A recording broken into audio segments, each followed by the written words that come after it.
সুপ্রিয় দর্শক সবাইকে স্বাগতম প্রমিসেস জানতে চাই আজকের পর্বে। আমি নুজহাত রহমান সঙ্গে আছি আপনাদের। আমরা জানি মাদকাসক্তি একটি মানসিক রোগ, কিন্তু অনেক সময় এই মাদকাসক্তির যে লক্ষণগুলো আছে সেই লক্ষণগুলো সম্পর্কে আমরা অনেকেই জানি না, এবং এই কারণে আমার পাশের জন বা প্রিয়জন কেউ একজন হয়তো এই রোগে আক্রান্ত হয়েছেন, কিন্তু আমি বুঝতে পারি না যে তার আসলে কি সমস্যা, এবং এই বুঝতে না পারার কারণে সেই মানুষটির কাছে সাহায্য পৌঁছে দেওয়াও অনেক দেরি হয়ে যায়। প্রিয় দর্শক, আজ আমরা এই পর্বে আলোচনা করব মাদকাসক্তি চিহ্নিতকরণ এবং এর প্রতিকার এই বিষয়ের উপর। আর এই নিয়ে কথা বলবার জন্য আজ স্টুডিওতে উপস্থিত হয়েছেন প্রমিসেস মেডিকেলের অ্যাডিকশন কাউন্সিলর এবং প্রোগ্রাম কোঅর্ডিনেটর মোহাম্মদ রেজাউল করিম। আপনাকে স্বাগতম। ধন্যবাদ। কেমন আছেন? মাশাআল্লাহ, আলহামদুলিল্লাহ ভালো আছি। আপনি ভালো আছেন? জি, আমি ভালো আছি। মাশাআল্লাহ। তো এই যে মাদকাসক্তি নিয়ে আজকে আমরা কথা বলবো যে কিভাবে আমরা চিহ্নিত করতে পারি যে একজন মানুষ মাদকে আক্রান্ত হয়েছেন, এবং চিহ্নিত করতে পারলে তবেই না আসলে আমরা প্রতিকার বা প্রতিরোধ যেটাই হোক সেটা আমরা করতে পারবো। শুরুতেই মোহাম্মদ রেজাউল করিম, আপনার কাছে আসতে চাই, আসক্তি ব্যাপারটা কি সেটা দিয়ে যদি একটু শুরু করি। ধন্যবাদ আপনাকে, ধন্যবাদ বাংলা টিভিকে। আসলে আমাদের দেশের যে অবস্থান, মানে বিগত থেকে আজকের দিন পর্যন্ত যদি একটা জরিপে দেখা যায়, প্রায় 60 থেকে 70 লক্ষর উপরে মাদকাসক্ত বাংলাদেশে অবস্থান করতেছে। তো সেই ক্ষেত্রে অনেকেরই ধারণা নাই যে আসক্ত জিনিসটা কি, বা আসক্ত সমস্যাটা কি, বা এটা কি রোগ নাকি ব্যাধি, না কি ধরনের অভ্যাস বা কি ধরনের বদ অভ্যাস। আসলে প্রথমে জানা উচিত যে আসক্তিজনিত সমস্যাটা এমন একটি সমস্যা যে ব্যক্তির একই কাজ বারবার করতে ইচ্ছা হয়, করতে ভালো লাগে, না করলে সে নিস্তার পায় না বা না করে থাকতে পারে না। এর মধ্যে যে কোনো জিনিসেই তার আসক্তি হইতে পারে। শুধু ড্রাগ অ্যাডিকশন শুধু আসক্তিজনিত সমস্যা তা নয়, আমি মনে করি এর পাশাপাশি অনেকগুলি আসক্তিজনিত সমস্যা আছে। যেমন অনেকের ক্ষেত্রে যে মোবাইলের যে অপশনটা, যে মোবাইল টিপতেছে বারবার করতেছে, সে এখান থেকে এই কাজটা না করে থাকতে পারতেছে না। যেমন একজন আসক্ত ব্যক্তি ড্রাগ না নিয়ে থাকতে পারে না, বিভিন্ন রকম সিমটম বা উপসর্গ তার মধ্যে দেখা দেয়। ঠিক আসক্তি যার ভিতরে আছে তার ভিতরে এই সিমটমগুলি খুবই উল্লেখযোগ্য, কমন সিমটম আছে যেগুলিকে আমরা বলি আসক্তজনিত, মানে আসক্তির শনাক্তকরণটা কি। আচ্ছা, তার মানে আপনি বলতে চাচ্ছেন যে শুধু মাদকে যারা আসক্ত সেটাই আসক্তি না, এছাড়াও আরো অন্যান্য আসক্তি হয়, ডিভাইসের আসক্তি হতে পারে। আর কি ধরনের আসক্তি হয়? এখানে অনেকের ক্ষেত্রে জুয়ার বা গ্যামলিং এর একটা আসক্তিজনিত সমস্যা থাকে, কারো হয়তো ওমেনাইজ বা এই জাতীয় কিছু সমস্যা থাকতে পারে, যে সেই পর্ন অ্যাডিকশন থাকতে পারে। যে কাজটা সে না করে থাকতে পারে না, ব্যক্তি বারবার একই কাজ করতেছে, এই কাজটা ছাড়া সে মানে চলতেই পারতেছে না, মানে ডিপেন্ডেন্সি, সে এখান থেকে বেরিয়ে আসতে পারে না উইদাউট, মানে যে কোনো তার চিকিৎসা আওতায় না আসা পর্যন্ত সে এখান থেকে বেরিয়ে আসতে পারে না। আচ্ছা, মানে কোনো না কোনো সাহায্য বা ইন্টারভেনশন ছাড়া এখান থেকে সে বের হতে পারে না। আসক্তি জিনিসটা এরকমই, এবং সেটা শুধুই মাদকে আসক্তি নয়, সেটা মোবাইলে আসক্তি হতে পারে, গেমসে আসক্তি হতে পারে, জুয়ায় আসক্তি হতে পারে, সেক্স বা পর্নের আসক্তি হতে পারে, এরকম অনেক রকম আসক্তি আছে। তো এবার আমরা যেটা আজকের আমরা বিষয় আসলে ঠিক করেছি যে চিহ্নিত করব কিভাবে, কি দেখে বুঝবো যে একটি মানুষ আসক্ত হয়েছেন কোনো কিছুতে। আমাদের বাংলাদেশের কৃষ্টি কালচার সমাজ এখন পর্যন্ত এই অ্যাডিকশন ব্যাপারে অনেক এডুকেশন তাদের ভিতরে নাই।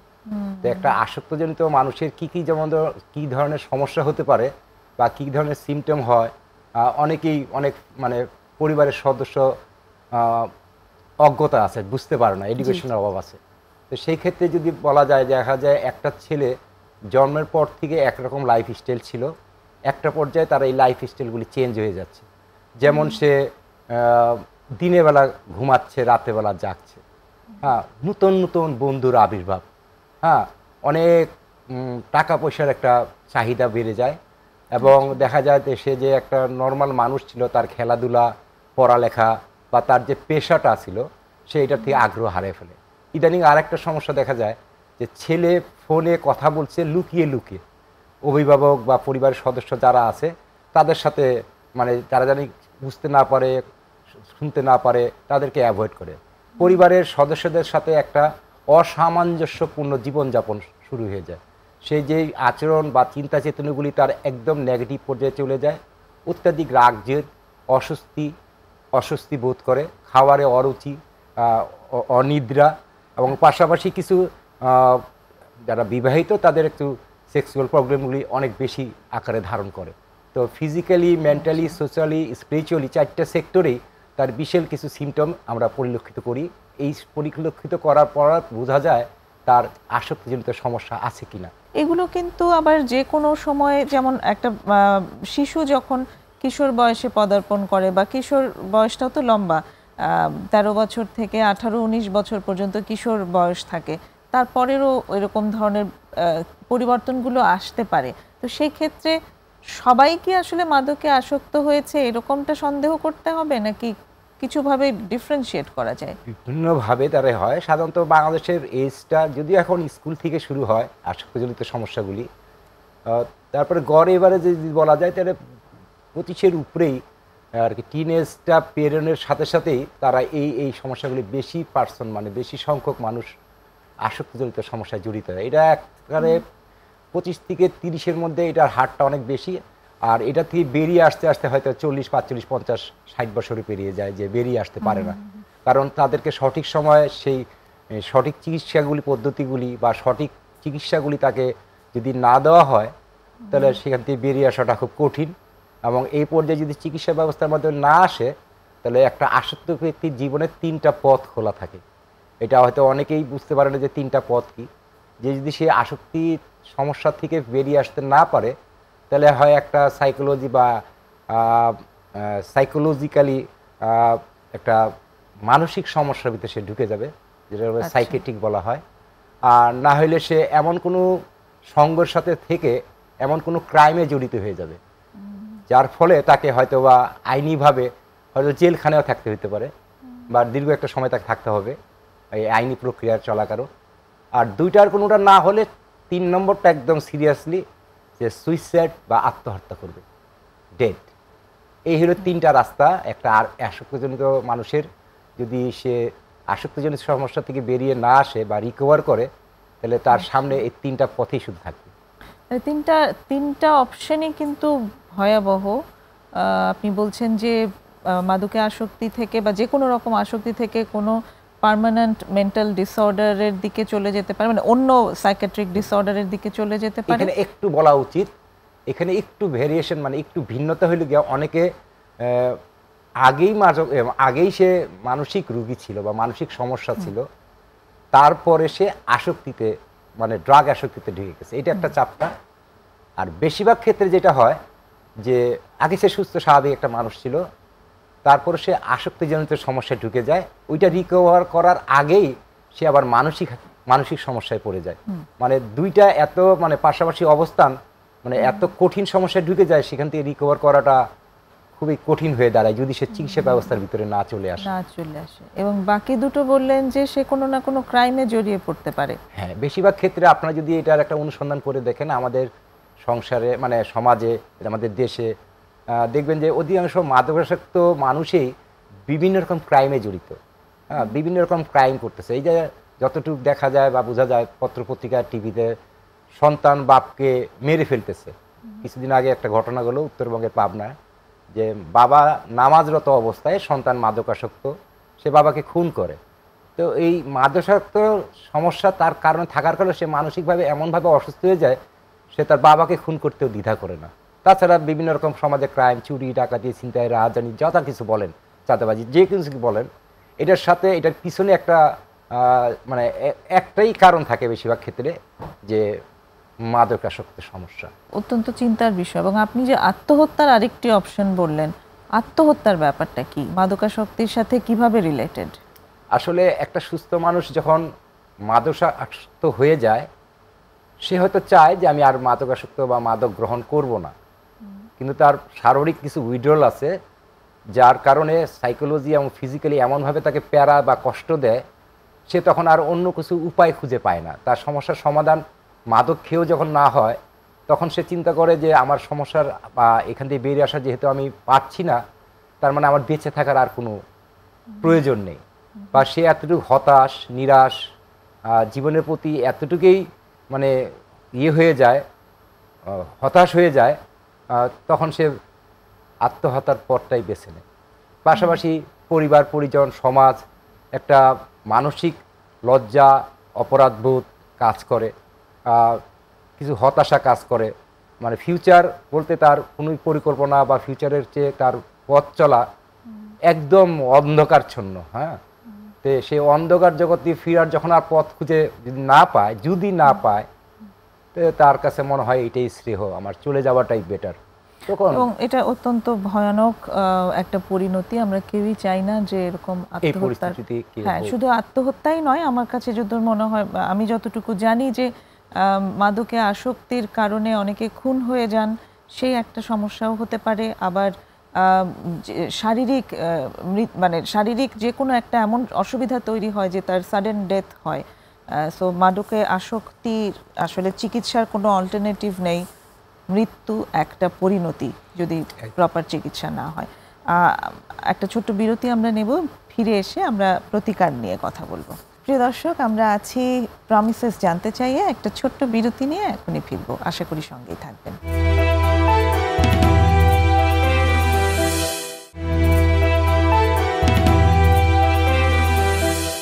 আপনারা দেখছেন প্রমিসেস জানতে চাই। আজ কথা হচ্ছে মাদকাসক্তি চিহ্নিতকরণ ও এর প্রতিকার নিয়ে মোহাম্মদ রেজাউল করিমের সাথে। মোহাম্মদ রেজাউল করিম, যেখানে আমরা ছিলাম যে কিভাবে আমরা চিহ্নিত করব কিছু লক্ষণ আপনি এক্সপ্লেইন করলেন, যে কি কি লক্ষণ দেখা যায়। এবার এই যে লক্ষণগুলো আমরা যদি আমাদের কাছের কারো মানুষের ভেতরে অবজার্ভ করতে পারি, তখন আসলে আমাদের করণীয় কি? এই যে মানুষগুলো যারা মাদকে আসক্ত হয়েছে কিংবা যে কোনো আসক্তিতে সে আসক্ত হয়েছে, সে কি চায় চিকিৎসায় যেতে? কতটা কোঅপারেট করে তারা? সুন্দর একটা কথা বললেন। আসলে যে ব্যক্তি আসক্ত সে নিজেও জানে না সে আসক্ত কেন, বা তার ভিতরে এমন একটা ডিনাইল বা অস্বীকার করার একটা প্রবণতা থাকে, সে কখনো স্বীকার করতে চাবে না সে একজন আসক্ত ব্যক্তি। তো এই ক্ষেত্রে পরিবারের যে সহযোগিতা, বলা হয় যে পারিবারিক সহাবস্থান যে কোনো পরিবারের ড্রাগ প্রবেশের ঝুঁকি কমিয়ে দেয়। এ কথাটা একদম 100% সত্য কথা। সেই ক্ষেত্রে পরিবারকে এগিয়ে আসা উচিত।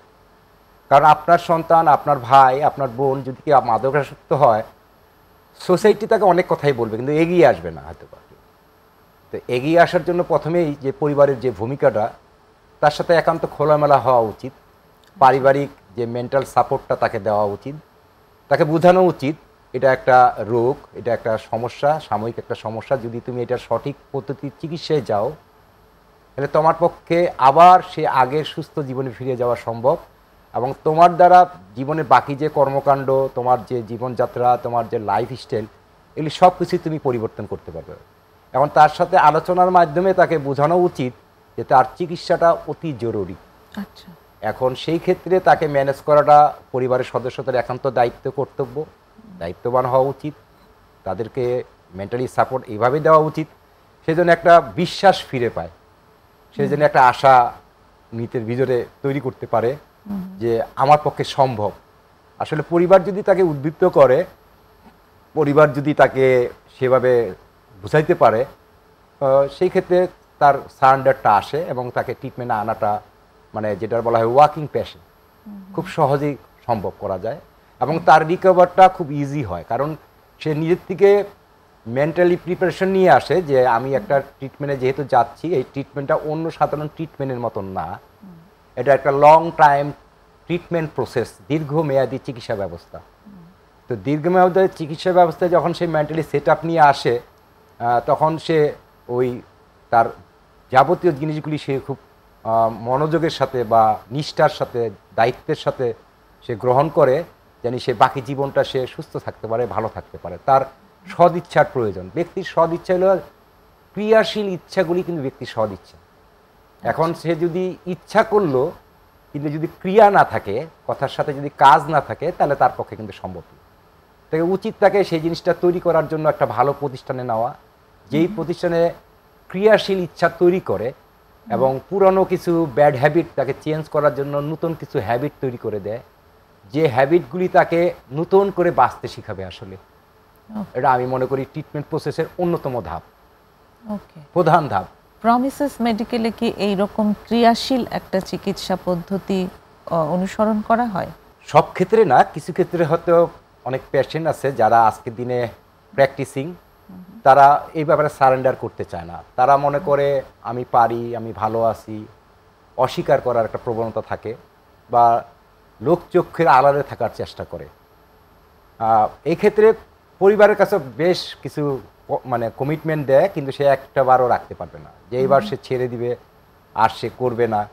হয়তো ওই সময়টা এত বেশি সিনসিয়ার থাকে যে পরিবারের চোখে জানি ধরা না পড়ে, পরিবারের চোখে ধুলোবালি দেয়, কিন্তু সে কখনোই চিকিৎসা ব্যতীত এখান থেকে বেরিয়ে আসতে পারে না। তো প্রমিসেস মেডিকেল যদি কেউ এরকম শরণাপন্ন হয় যে তাকে সাহায্যের প্রয়োজন হয়, সেক্ষেত্রে তাকে হয়তো নিয়ে আসার একটা ব্যবস্থা করা হয়, একটা আলাদা টিম থাকে, তারা রেস্কিউ করে। আর বেশিরভাগ ক্ষেত্রে যারা ওয়াকিং তাদেরকে নিয়ে আসা হওয়ার প্রয়োজন পরিবারেই নিয়ে আসে। তাদেরকে প্রাথমিক স্টেজেই তাদের ট্রিটমেন্ট প্রসেস শুরু করার আগেই তাদেরকে ফ্যামিলিকে একটা কাউন্সিলিং দেওয়া হয় যে এই ট্রিটমেন্টের প্রসেসগুলি কি বোঝানো হয়, যে এটা শর্ট টার্ম ট্রিটমেন্ট নয়। যেমন প্রমিসেস মেডিকেল এখানে তাদের ট্রিটমেন্ট প্রসেস এই 4 থেকে 6 মাস দীর্ঘমেয়াদী একটা পরিকল্পনা থাকতে হয়। পরিবার পরিজনকে বলা হয় দীর্ঘমেয়াদী একটা পরিকল্পনা নিয়ে আসতে বলা হয়। সেই ক্ষেত্রে যদি তারা এই পরিকল্পনার বাইরে নিজেরা কোনো প্ল্যান করে, কারণ প্রমিসেস মেডিকেলের চিকিৎসা ব্যবস্থার প্রথম স্টেজে হলো ডিটক্সিফিকেশন। সাধারণত যারা প্রমিসেসে অ্যাডিকশন পারপাস বা ডিপ্রেশন বা সাইকেটিক পেশেন্ট যারা আসে, তাদের বেশিরভাগ ক্ষেত্রে ডিটক্স করণীয় হয়। ডিটক্সিফিকেশন আই মিন নির্বিষকরণ, শরীরে যে বিষগুলি থাকে এটাকে নির্বিষকরণ প্রক্রিয়ায় তাকে প্রায় 1 মাসের মতন ডিটক্সিফিকেশন করা হয়। বিষ বলতে যে মাদকটা সে গ্রহণ করেছে সেটাকে মাদক মুক্ত করা থাকে, জি, সেই মাদক মুক্ত করা শরীর থেকে সেটাকে নির্বিষকরণ বা ডিটক্স বলা হয়। অ্যাডমিশনের সাথে সাথে এই প্রসেসটা চালু করা হয়। জি, তারপরে স্টেপ বাই স্টেপ বিভিন্ন প্রক্রিয়া আছে। এখানে অবশ্যই একজন অভিজ্ঞ কনসালটেন্ট, যেমন আমাদের প্রমিসেস মেডিকেলে মানে পিজি হাসপাতালের মানে সাইকিয়াট্রিক বিভাগের অনেক বড় একজন doctor Maksud, doctor Shamsul Hasan Maksud sir, colonel Sohel Hasan, উনি ওজিটির হেড, ইন্ডিয়া থেকে করে আসছে, এই মাদকাসক্ত ব্যাপারে অনেক অভিজ্ঞ। পাশাপাশি মানসিক ইনস্টিটিউট শেরেবাংলানগর, ওইটা ডাক্তার খলিকুজ্জামান স্যার, এরকম আরও বেশ কিছু অভিজ্ঞ সাইকিয়াট্রিক আমাদের এখানে আছে। বিশিষ্ট কিছু অ্যাডিকশন কাউন্সিলার, ক্লিনিক্যাল কাউন্সিলার, আর সর্বক্ষণিক তো ডিউটি ডক্টর যারা আছেন তারা তো সেবা দিয়ে আছেন। অভিজ্ঞ কিছু সিস্টার আছে, কারণ স্টার্টিংয়ে তাদের ডিটক্সিফিকেশনটা সুচারুরূপে করার জন্য তারা এই প্রয়াসগুলি করে। এবং আসার পরেই তাদের যে জিনিসটা হয়, তাদের একটা ল্যাব টেস্ট করা উচিত, সে কী ধরনের আসক্ত বা কোন সাবস্টেন্সে সে আসক্ত, এটা নিরূপণ বা একটা ডায়াগনোসিস করা অবশ্যই উচিত।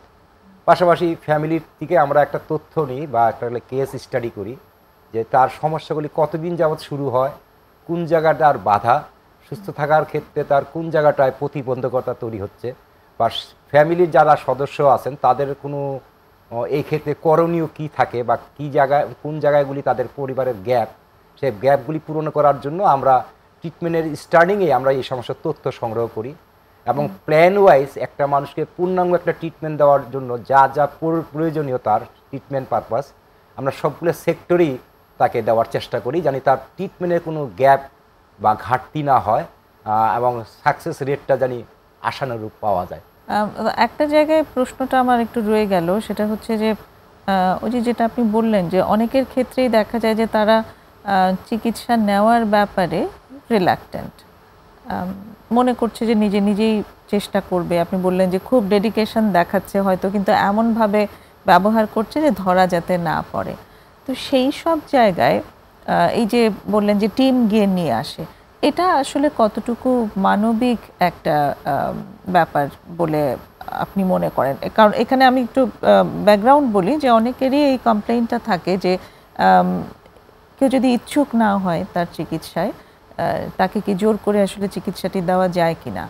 এবং আমরা যতটুকু জানি যে বহির্বিশ্বে, উন্নত বিশ্বে মাদকের চিকিৎসাটি যারা আসক্ত তারা উইলিংলি নিতে যায় এবং স্টেট সেখানে কোনোভাবেই কোনো রকম ফোর্স করে না যে তাদেরকে চিকিৎসা নিতেই হবে বা জোর করে এসে চিকিৎসা কেন্দ্রে ভর্তি করিয়ে দেবে।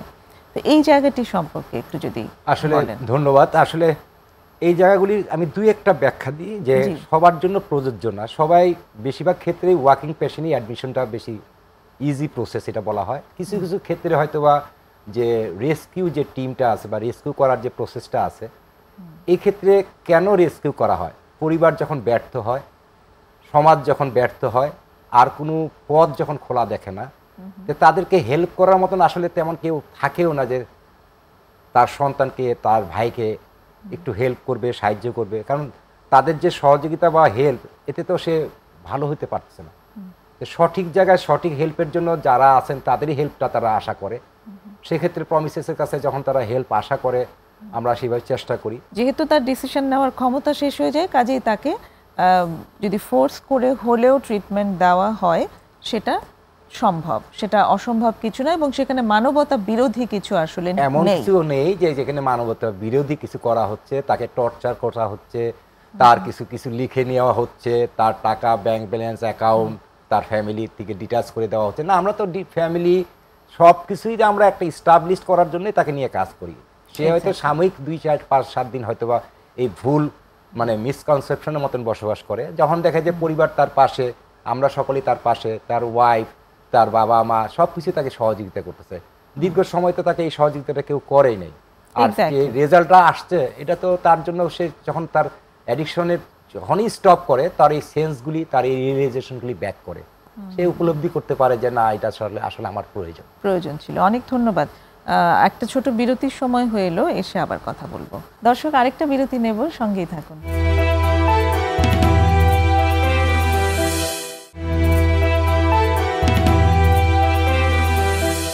ফিরে এসেছি প্রমিসেস জানতে চাইয়ে। কথা হচ্ছে আজ মোহাম্মদ রেজাউল করিমের সঙ্গে মাদকাসক্তি চিহ্নিতকরণ ও এর প্রতিকার এই বিষয়ের উপর। একজন রোগীকে যদি ওয়াক ইন পেশেন্ট হয় তাহলে ভীষণ ভালো যে সে নিজে বুঝে শুনে এসে, মাদকাসক্তের একজন রোগী, তিনি বুঝে শুনে এসে চিকিৎসা নিচ্ছেন, তার সাথে চিকিৎসা একরকম করা যায়, মানে সহজেই শুরু করা যায়। কিন্তু আরেক গ্রুপ আছে যাদেরকে আসলে জোর করেই চিকিৎসাটা নিতে হয়, তার পরিবার জোর করেই তাকে চিকিৎসা কেন্দ্রে নিয়ে আসেন এবং চিকিৎসাটি তার উপরে জোরপূর্বক আরোপ করা হয়। এই জায়গাটিতে আসলে যাদেরকে জোরপূর্বক আরোপ করা হয় তাদেরকে আপনারা কিভাবে ম্যানেজ করেন? আসলে এটা সাময়িক একটা সমস্যা। ড্রাগসের যে ক্রেভিংটা থাকে, তখন সাময়িকভাবে সে নিজেকে অনেক মানে রাইট মনে করে। আসলে সে সম্পূর্ণ ভুলের উপরেই জীবনযাপন করতেছে। এই ভুলটা ভাঙাই দেওয়াটাই হলো মেন কাজ। তার কিছু চিন্তা ধারণা থাকে, পরিবারের প্রতি কিছু ভুল ধারণা থাকে, যে দেখা গেলে একজনের বয়স 30 বছর, সে হয়তো বিগত 20 বছর যাবত এই পরিবারকে ভুল বুঝতেছে। অথচ পরিবারের মানুষ, তার একান্ত কাছের মানুষ, তারা যে তার কত বড় শুভাকাঙ্ক্ষী। বা আসলে দেখেন, পরিবারের মানুষ যদি তার মঙ্গল না চায়, এটা যদি এরকম কোনো মানবতা বিরোধী হয়, তাহলে পরিবারের মানুষজন তাকে ট্রিটমেন্টে দিচ্ছে কেন? তাহলে তাকে জেলখানায় দিতে পারে, একটা পাগলাগারদে দিতে পারে। তাই ট্রিটমেন্টে দেওয়ার কারণ একটা ব্যয়বহুল চিকিৎসা করাচ্ছে, তার সুস্থতার জন্যই তো কাজটা করাচ্ছে। সেই ক্ষেত্রে পরিবার যখন একদম অসহায়, নিরুপায়, কারণ ও তো ডে বাই ডে ডেসপারেট হয়ে যাচ্ছে, সে তো ডে বাই ডে মৃত্যুর দিকে চলে যাচ্ছে। এমনকি আছে না যে সময়ের আগে না আনতে পারার ফলে, মানে প্রমিসেস মেডিকেলে আসার আগেই সে ওই যে 3টা অপশন আছে, জেলখানা অথবা পাগলাগারদ বা ডেট, তো এরকম তো অহরহ হচ্ছে। অথচ রেজাল্টটা দেখেন, যাদেরকে যদি জোর করেও এনে ট্রিটমেন্ট আওতায় নিয়ে আসা যায়, তাকে যদি সঠিক চিকিৎসাটা দেওয়া যায়, সে তো আবার ওই সন্তানেই, ওই ভাই, ওই বোন, যে আবার পরিবারে ফিরে যাচ্ছে, ফিরে যাওয়ার পরে সে আগের অবস্থান তৈরি করতে পারছে এবং সে একটা জায়গায় স্টাবলিশড হয়ে যাচ্ছে। তখন তো পরিবার যেমন হ্যাপি, পুরো সমাজও তো হ্যাপি যে সে এখন অনেক বেটার লাইফ, রিভিউটা বেটার। হ্যাঁ, এই জায়গাগুলোতে রোগী যখন ভর্তি হয়েছে অনিচ্ছায়, তখন তার ভেতরে তো ভীষণ একটা মানসিক জার্নি হতে থাকে। তো সেখানে আপনারা কিভাবে তাকে সাপোর্ট দেন? খুবই চ্যালেঞ্জিং একটা সিচুয়েশন মোকাবেলা করতে হয়। বিভিন্ন রকমের তাদের মানে আমরা ধরে নিই যে সে একজন মানসিকভাবে অসুস্থ, এই অবস্থায় সে অনেক কিছুই করতে পারে। আমাদের ট্রিটমেন্ট পদ্ধতি বা ট্রিটমেন্ট ব্যবস্থার মধ্যে প্রথমে আমাদের এই শ্রবকটা থাকে যে আমরা সেবার জন্য কাজ করতেছি। আসলে আমরা কেউ শাসক নয়, আমরা সকলেই সেবক। তো সেই সেবকের ভূমিকায় যখন একজন অবতীর্ণ হয়, সে তো তার জন্য তো একটা অ্যাঞ্জেল। হ্যাঁ, তো ধর্মীয়ভাবে হোক, সামাজিকভাবে হোক, আর নিজের কর্ম মানে যেটা পবিত্র দায়িত্ব হিসাবে, এরকম অনেকেই অনেক রকম কষ্টকর কথাবার্তা, আচার ব্যবহার, চিন্তা চেতনা অনেক কিছুই হয়তো প্রয়োগ করে। তো আমরা এগুলি আসলে ইউজড হয়ে গেছি, আমরা তাকে খুব সুন্দরভাবে হ্যান্ডেল করতে পারি, তাকে সঠিক পথটা যখন আমরা দেখাতে পারি এবং জ্বলন্ত প্রমাণগুলি যখন তাকে প্রুভ করতে পারি, সেই সময় একটা পর্যায়ে পেরিয়ে আসার পর সে কিন্তু আসলে আমাদের প্রতি, আমাদের প্রমিসেসের প্রতি অবশ্যই সে কিন্তু একটা ভক্ত হয়ে যায়, ফ্যান হয়ে যায়। চমৎকার বলেছেন। এখানটাতে অ্যাকচুয়ালি আমি যতটুকু জানি যে প্রমিসেসে অ্যাকচুয়ালি গ্রুপ থেরাপি হয়। এই গ্রুপ থেরাপিটা কিভাবে কাজ করে? আসলে একজন আসক্ত ব্যক্তি যখন আসক্তজনিত সমস্যাগুলি ভুগতে থাকে, তার ডেইলি লাইফস্টাইল, রুটিন কোনো কিছু ঠিক থাকে না। তার সকালে ঘুম থেকে ওঠা থেকে রাতে ঘুমাইতে যাওয়া পর্যন্ত ঘুমেরও তো ঠিক নাই, খাওয়া দাওয়ার ঠিক নাই, গোসল করা, চলাফেরা, পোশাক পরিচ্ছদ খুবই নোংরা থাকে, অপরিচ্ছন্ন থাকে, খাওয়ারের কোনো রুটিন থাকে না।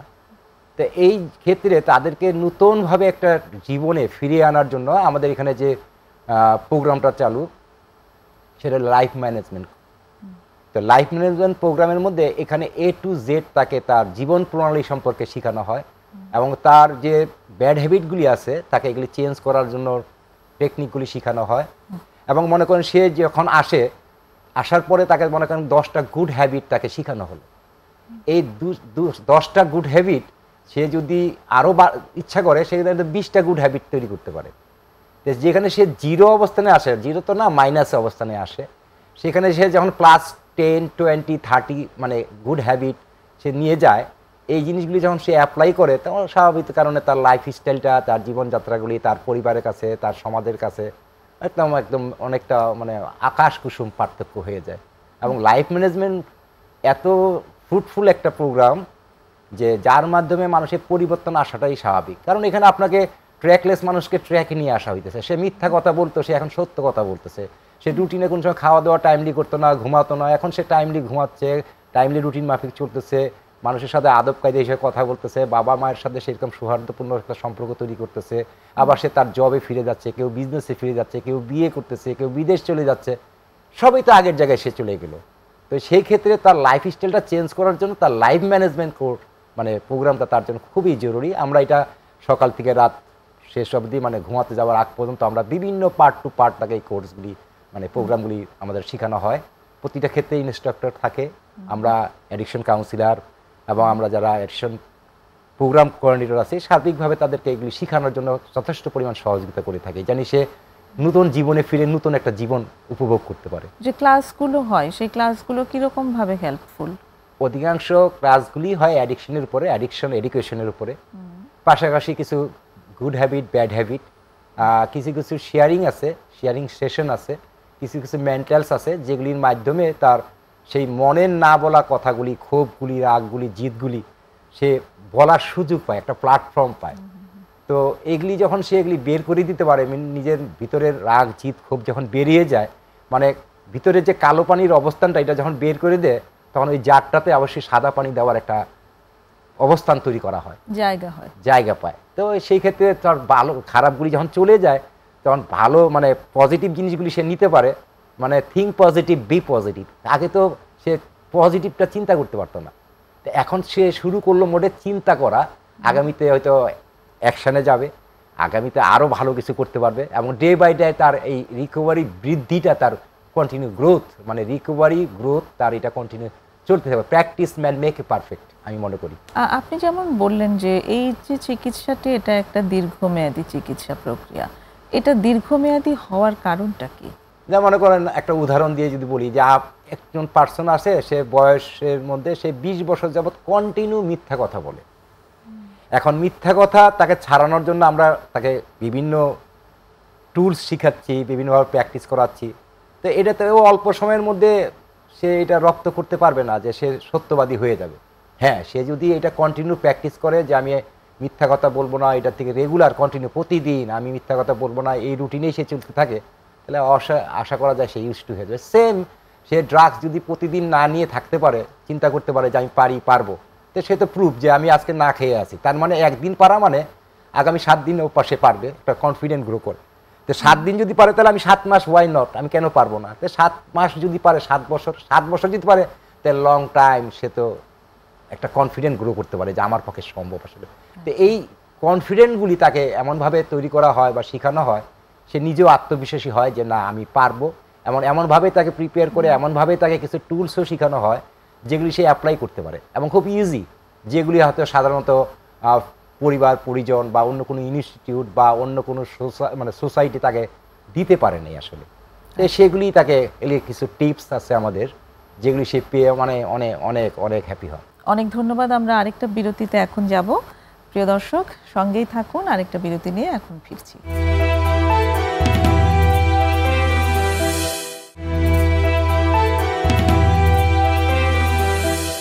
প্রিয় দর্শক, দেখছেন প্রমিসেস জানতে চাই। বিরতির পর ফিরে এসেছি আবারও। আলোচনা হচ্ছে মাদকাসক্তি চিহ্নিতকরণ ও এর প্রতিকার নিয়ে মোহাম্মদ রেজাউল করিমের সাথে। এই পর্যায়ে আমি যে জায়গাটি নিয়ে আলোচনা করতে চাই সেটি হচ্ছে এই যে রোগীরা ভর্তি থাকছেন ট্রিটমেন্টের জন্য, তার পরিবারও কিন্তু ইকুয়ালি এফেক্টেড হয়েছে, তার পরিবারে একজন মাদকাসক্ত ব্যক্তি থাকার কারণে। এবার পরিবার কিভাবে এখানে একটা হিলিং পেতে পারে?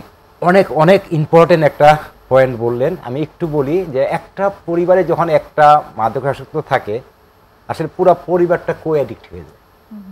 তো কো অ্যাডিক্ট হওয়ার ক্ষেত্রে যে ছেলে খেয়ে আসক্ত আর তারা কিন্তু সাফারার, তো সেক্ষেত্রে কো অ্যাডিকশনটা তাদের ভিতরে এমনভাবে প্রকট হয়ে উঠে যে তাদের চিন্তা চেতনা, মনোভাব, দৃষ্টিভঙ্গি, চারিত্রিক, আচরণিক, নৈতিক, আধ্যাত্মিক প্রতিটা সেক্টর তাদেরও প্রভাব পড়ে।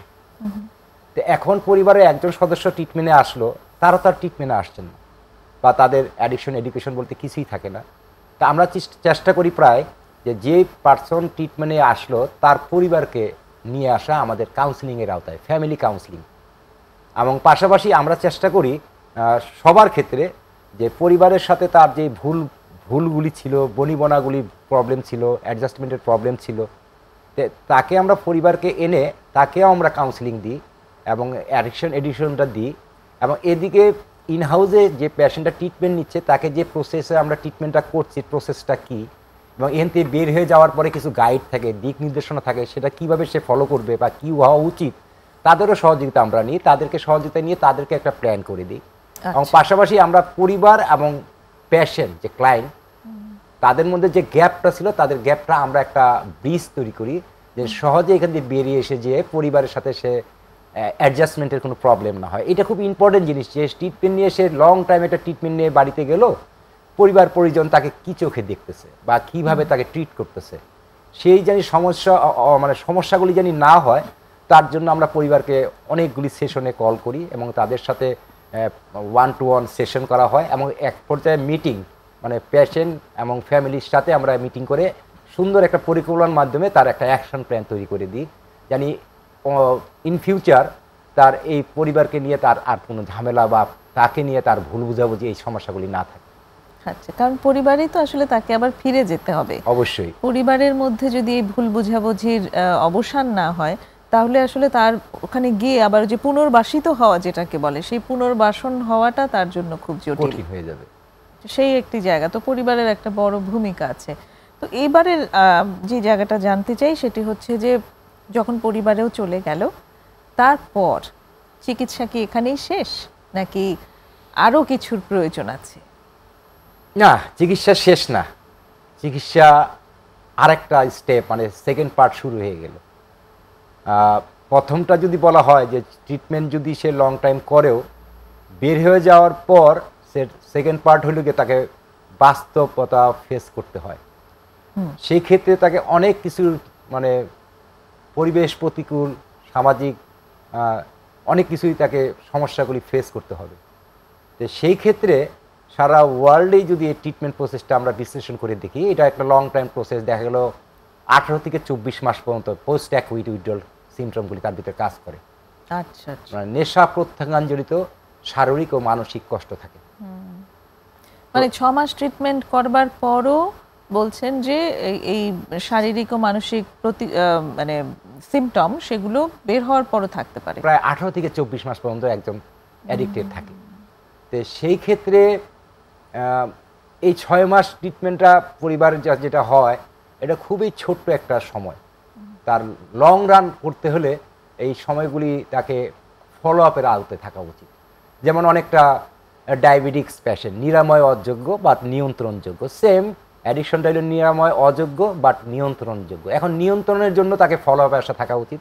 সেই ক্ষেত্রে প্রমিসেস মেডিকেল তাকে হাফ ওয়ে হাউস একটা সিস্টেম আছে, যে এখান থেকে যাওয়ার পরেও সে এখানে এসে আমাদের সাথে কন্টিনিউ যোগাযোগ করবে, তার সমস্যাগুলি আমাদের সাথে ডিসকাস করবে এবং সমস্যাগুলি একটা সলিউশন নিয়ে যাবে। ইভেন তার যে কনসালটেন্ট থাকে তার যদি স্টার্টিংয়ে তার যদি কোনো প্রয়োজনে যদি কোনো মেডিসিন প্রয়োগ করে বা মেডিসিনের কোনো চ্যাপ্টার থাকে, সেই মেডিসিনগুলি কন্টিনিউ তো সারা জীবন আর হবে না, তো সেই ডোজগুলি কিভাবে সে আস্তে আস্তে কুইট করবে, সিস্টেমটা কি আসলে। এই ক্ষেত্রে পেশেন্টদের অবশ্যই ফলো আপটা অতি বেশি মানে ইম্পর্টেন্ট এই জিনিস ট্রিটমেন্টের প্রসেসে। ফলো আপে আসতে থাকতে হবে। তো এটা কতদিন করবে? এটা বাইরের দেশে তো বললাম 18 থেকে 24 মাস করে, আর আমাদের সিস্টেমটা হইলে ফলো আপে আসার পরেও আমরা যে জিনিসটা করি আমাদের একটা গ্রুপ থাকে আসলে ট্রিটমেন্টের শেষে, যেটা বলা হয় সাপোর্ট এক্সট্রাকচার গ্রুপ, মানে সহায়ক গ্রুপ আর কি। তো এই সহায়ক গ্রুপের সদস্য কারা? যারা পূর্বে এখানে ট্রিটমেন্ট নিয়েছিলেন, নিয়ে যাওয়ার পরে এখন তারা সুস্থ আছেন, ভালো আছেন, তারা তাদের প্রসেসটা সেই স্টার্টিং থেকে এখন পর্যন্ত ওই সেন্টারের টাচেই আছে। হয়তো উইকলি মান্থলি 10 দিন 15 দিন পর পর একবার এসে এখানে সে নিয়মিত যে তার একটা কাউন্সিলিং সেশন বা একটা মিটিং বা রিকভারি মিটিং সে জয়েন করে। তো যারা আজকের দিনে 5, 7, 10 বছর হয়ে গেছে তাদের ক্ষেত্রে মানে আমি বলি, যদিও প্রমিসেসের এই রিকভারি পার্সেন্টেজ হলো 85%, খুবই গর্বের ব্যাপার যে 85% যারা রিকভারি আছেন তারাই এটা এই সাপোর্ট এক্সট্রাকচার গ্রুপটা কন্টিনিউ করেন। আমিও একজন তাদের সদস্য, যে আমি তো এই গ্রুপের সদস্য হয়ে যারা এখান থেকে বেরিয়ে যায় নতুন, তাদেরকে এখানে আসার আহ্বান জানাই। তাদের দুঃখ কষ্ট জ্বালা যন্ত্রণা অনেক ব্যাপার আছে যারা অন্য মানুষের সাথে শেয়ার করতে পারে না, তা আমাদের সাথে তারা খুব কমফোর্ট এই জিনিসগুলি শেয়ার করা, এবং আমাদের যে এক্সপেরিয়েন্সগুলি আছে সেই এক্সপেরিয়েন্সগুলি তাদের সাথে আমরা শেয়ার করি এবং এখান থেকে সে সলিউশনটা খুঁজে বের করে তার কি করণীয় বা কি করা উচিত, তো সেই হিসেবে তার লাইফস্টাইলটা চেঞ্জেসের জন্য যেগুলি তার প্রয়োজন সেগুলি সে পিক করে এবং সেই জিনিসগুলি সে অ্যাপ্লাই করে। এবং সে যখন এখান থেকে বেরিয়ে যায়, যেহেতু বলা হয় অ্যাবাউট ব্যাড কোম্পানিজ, সে আগের সে বন্ধুবান্ধব সার্কেলের সাথে আর চলার তাকে একদম পুরো বাউন্ডারি সেট করে দেওয়া হয়, অ্যাকশন প্ল্যান থাকে যেখানে পুরো বাউন্ডারিজ থাকে, সে আর আগের মানুষের সাথে আগের প্র্যাকটিসিং মানুষদের সাথে আর যোগাযোগ করতে পারবে। কিন্তু তার তো একটা টাইম পাস করা দরকার, তার তো একটা রিক্রিয়েশন দরকার, তার তো একটা শেয়ারিং দরকার। তো সেই পার্সনটা আমাদের সেই পার্সনের সাথেই সে টাইম পাস করতে পারে বা তার রিক্রিয়েশনগুলি করতে পারে বা তার বিভিন্ন রকমের মানে রিক্রিয়েশন ছাড়াও এমনি যে অপশনগুলি থাকে সেগুলি সে তাদের থেকে সে নিতে পারে এবং করতে পারে, যার ফলে তাদের সাথে তার লাইফস্টাইলটা খুব কমফোর্ট হয়। কারণ বাইরের মানুষের সাথে শেয়ার করলে তারা সেই দুঃখ কষ্ট তার সেই প্ল্যানিংগুলি কিছুই বুঝবে না, অহেতুক তাকে দোষারোপ করবে, তাকে নেগলিসি করবে, যেটা আবার মানে সামাজিক বাধা, হ্যাঁ একটা ব্যারিয়ার তৈরি করার থাকে সম্পর্ক ইয়ের ক্ষেত্রে। সেই ক্ষেত্রে তারা এটা সহজে হেল্পগুলি এখান থেকে নিতে পারে। অনেক ধন্যবাদ। তার মানে বলছেন যে চিকিৎসা শুধুমাত্র সেন্টারে ভর্তি থাকা অবস্থায় শেষ নয়, বের হওয়ার পরও আসলে চিকিৎসার অংশ আছে এবং এই সাপোর্ট গ্রুপ এখানে একটা বড় ভূমিকা পালন করে। সাপোর্ট গ্রুপের সঙ্গে আপনি বলেন 8-10 বছর ধরে আছে এমন মানুষও আছে, তার মানে চিকিৎসাটা আসলে থেমে যায় না। আমি 23 বছর যাবত আছি ম্যাডাম। 23 বছর তার মানে হচ্ছে এই চিকিৎসাটা জীবনব্যাপী একটি পদ্ধতি। সাপোর্ট গ্রুপের সঙ্গে থেকে চিকিৎসাটাকে আরো বেশি স্ট্রেংথেন করা হয়। অনেক অনেক ধন্যবাদ মোহাম্মদ রেজাউল করিম, আজকে এত চমৎকার আলোচনা করার জন্য। একদমই অনুষ্ঠানের শেষ পর্যায়ে এসে গেছি আমরা। সুপ্রিয় দর্শক, অনুষ্ঠান আজকের মতো এখানেই শেষ করব। আশা করি আগামী অনুষ্ঠানেও আমাদের সাথেই থাকবেন। ততক্ষণ পর্যন্ত ভালো থাকুন। খোদা হাফেজ।